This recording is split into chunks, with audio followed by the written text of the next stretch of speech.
And so we return to the question. Here is the work in which he shows what are the foundations in the Qur'an of Muslim society. Are we a people who are following the Qur'an?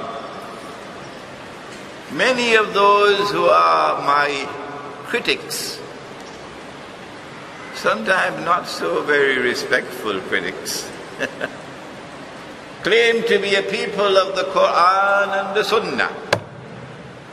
We are the people of the Qur'an and the Sunnah, and you are the people of Bid'ah. You are the people of Shirk. And because my teacher of blessed memory was a Sufi Sheikh, they take out every single weapon in the armory for me. And so we ask today, those who say that we are the people of the Qur'an and Sunnah, can I take a look at your wallet, if you have one? Do you mind my looking and see what kind of money are you using? Huh? Is this the Qur'an? And is this the Sunnah? You've got to use this every time you buy and sell. You've got to use this to store the value of your wealth. You have to use this when you have to measure the value of things. Because this is what you have accepted as money. But when I use the Qur'an and I use the Sunnah, having studied international monetary economics at 2 universities, I have come to the conclusion that this is bogus, that this is fraudulent, that this is haram, and that this has been brought into being by our most dangerous enemies and has been used. They're not going to be using it for much longer again because they don't need it anymore. They have something better coming to replace it.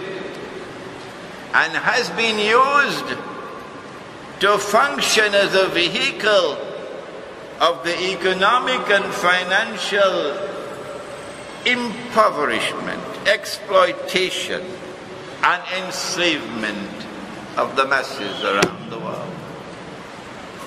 This is not Qur'an. This is not Sunnah. I want to say to you tonight, my critics, this is Bid'ah. But you have eyes, you cannot see. We just concluded yesterday an international conference on riba here in Kuala Lumpur. And I was so happy to find scholars who had come from abroad, who were not Muslims,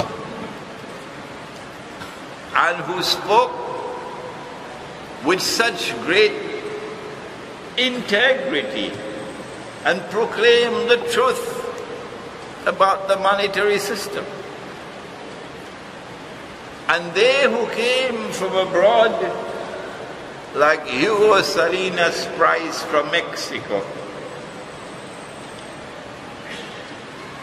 when they heard Dr. Muhammad Mahathir speak on Monday morning to address that conference on money, they were amazed that this man is a secular nationalist politician. He never went to Al-Azhar University. He's not a sheikh, and yet he is more accurate. And he spoke with greater truth about the monetary system. Today, the former leader of Malaysia. And yet, all of us, including Imran Hussein, we are all using this paper, and we cannot get out of it. If we had the Quran and the Sunnah, we would know what is money in Islam, and we would not be asleep concerning the bogus and fraudulent and utterly haram money that we are using now. And we would not be asleep when the enemy brings the electronic money or digital money, which is now replacing it. But this is not the subject of my lecture tonight. How riba has been used to enslave us.